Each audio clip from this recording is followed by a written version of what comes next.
Turn it on.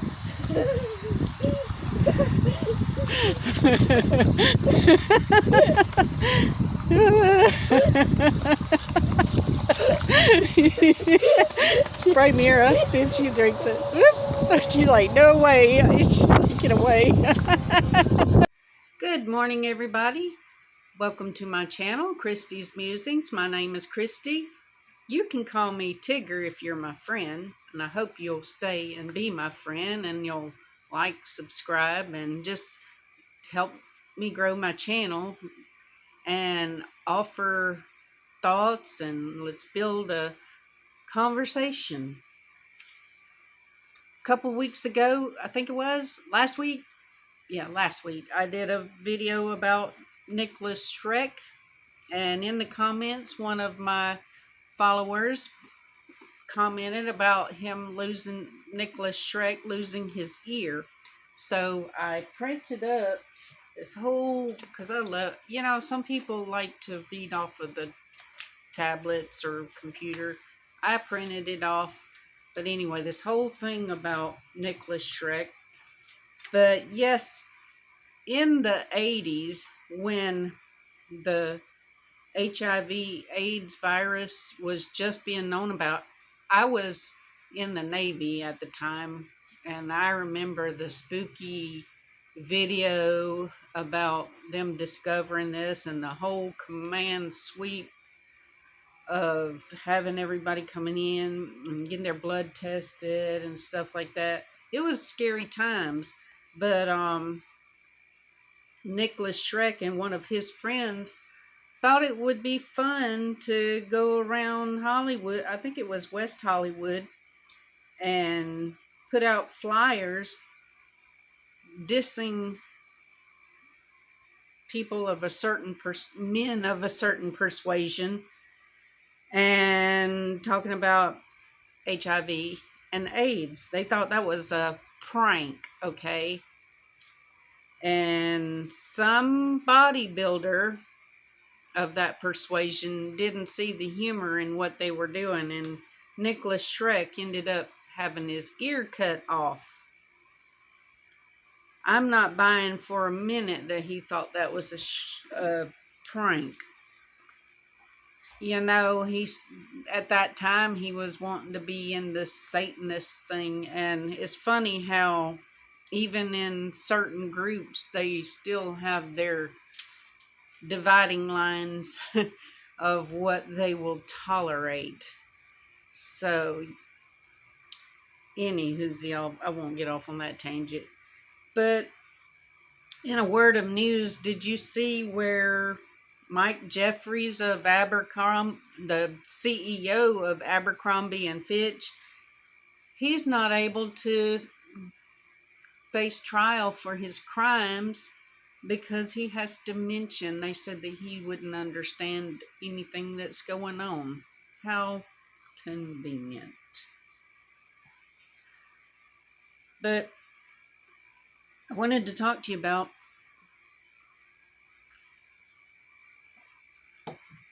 I watched this movie, Speak No Evil, and it stars James McAvoy as Patty, and I'm not gonna. I'll put him on the screen, but the movie gave me vibes because I remember a lot of stuff from when I was a kid. There was a movie. It was in 1974. It's All the Kind Strangers, and that one was about a bunch of kids that wanted parents and a daddy, more or less. And I won't spoil that one for you either. But the movie gave me a lot to think about. As I was raising my girls, I tried to tell them, and it didn't always work because, we're, especially girls from the South, grits, girls raised in the South, we have a tendency to overcompensate and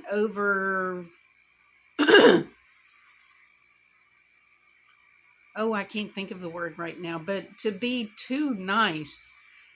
And I had watched some crime show where this woman lived in a building in one of the cities, and she was carrying in her groceries, and this guy met her at the door, and he offered to help her carry her groceries up. And at first she said no, but he, must have said something that made her feel like she was going to be rude if she continued to resist. So she allowed this gentleman to take her groceries up and into her apartment to set them on the table. And guess what happened? It was not a good ending for her. I mean, she didn't die, but she lived to tell the story. That's a good thing. But I've told my girls, we have to get past the old normal of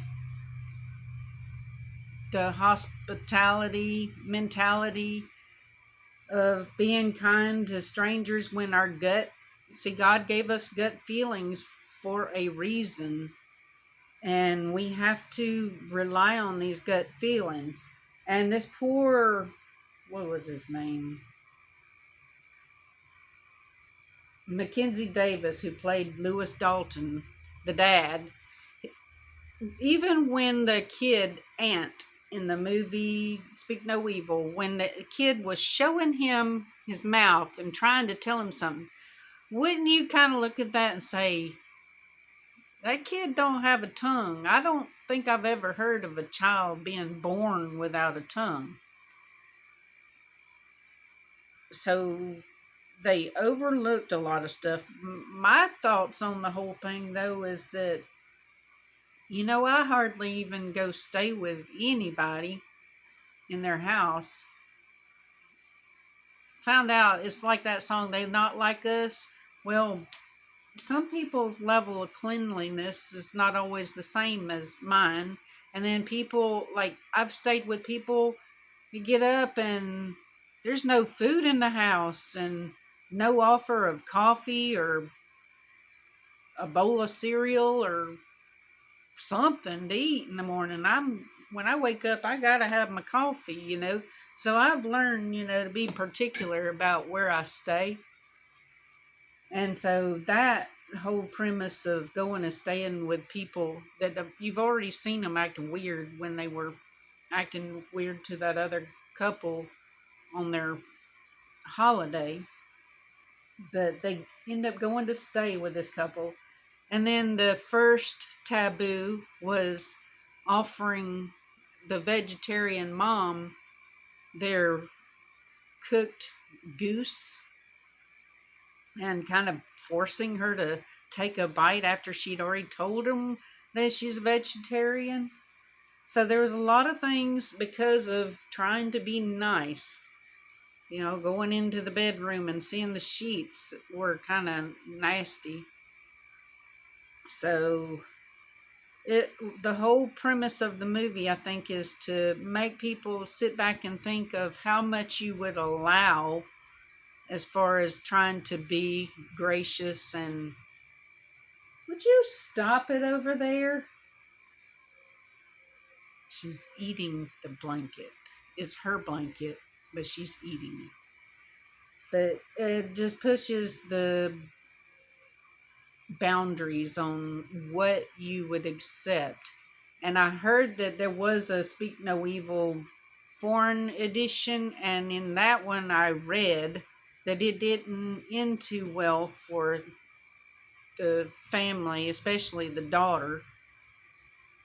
And I don't think myself, I've accepted a lot of stuff in my life.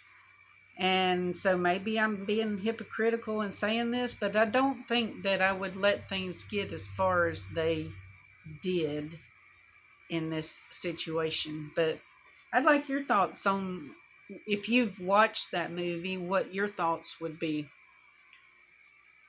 Okay. Try not to go too long. But I'm going to kind of segue now into uncomfortable situations, to the present situation we're in.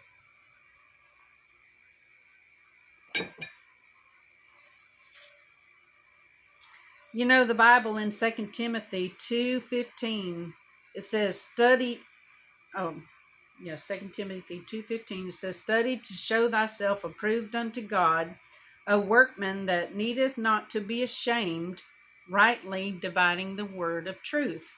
Now, see, that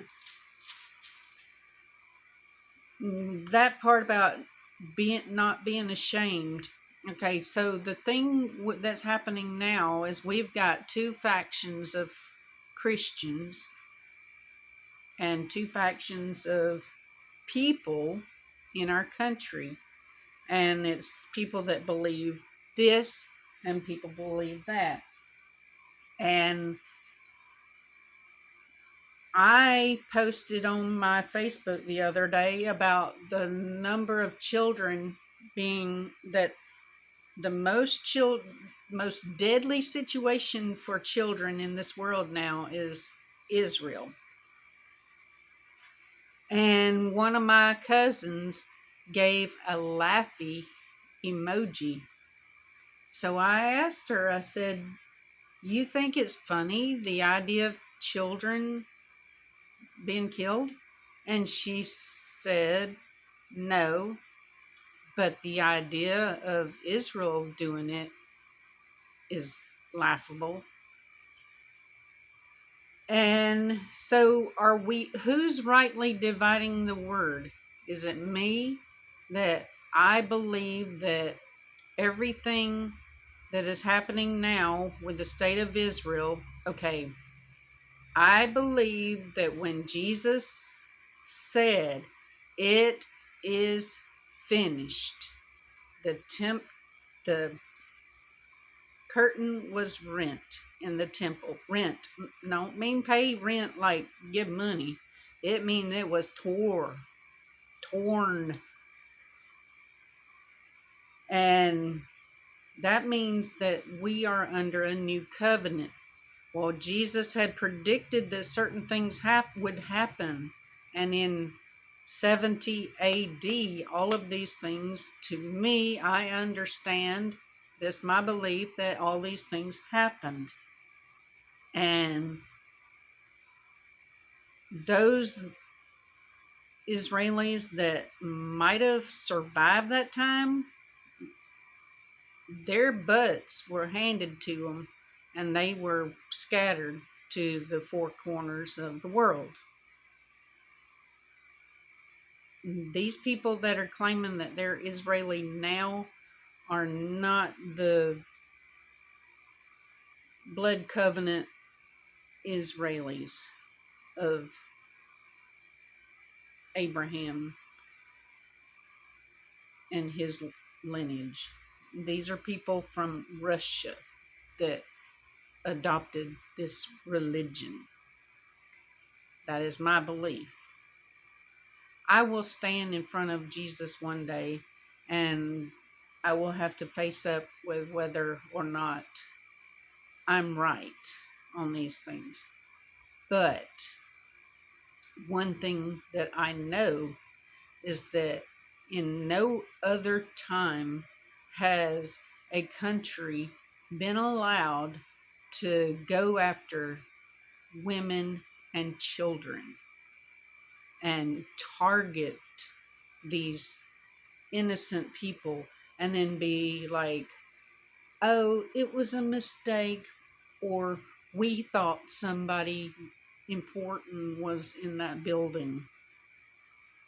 No other time has that been allowed. And in an international court of justice, these people have been found to be committing crimes. I don't know why this does not have any teeth as far as doing something about it, but I mean, they said it was a crime.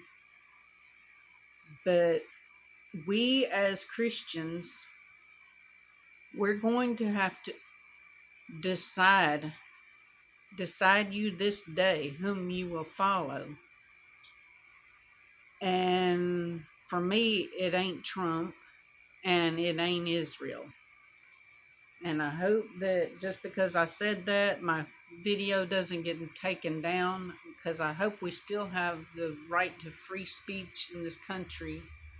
But I see the thing that happened with the young lady being confronted by plainclothes people on the street, and I think about myself as a female. I would have cried to be, like, in my mind, being kidnapped. But if it was my daughter, I would have been horrified to see that happening to my child.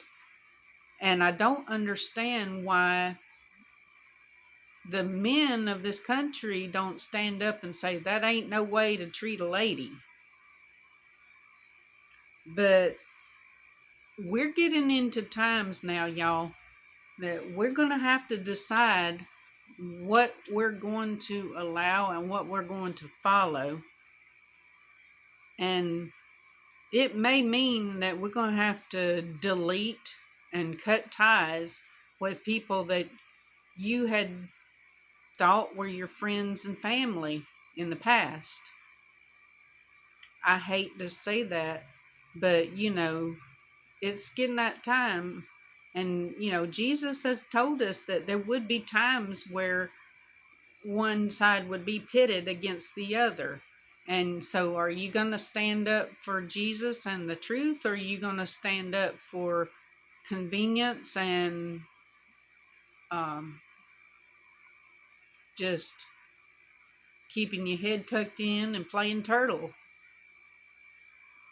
Popularity. I've never been a popular one, so it doesn't make no difference to me. And yeah, I said a double negative. But that's what I had on my heart and mind today. So I hope you get something out of this video, and it's another one chalked up for me to post on YouTube. And my grandchildren, when they look back, they can either love it or hate it, but they'll know that I wasn't a pushover and I did not remain silent. I love y'all.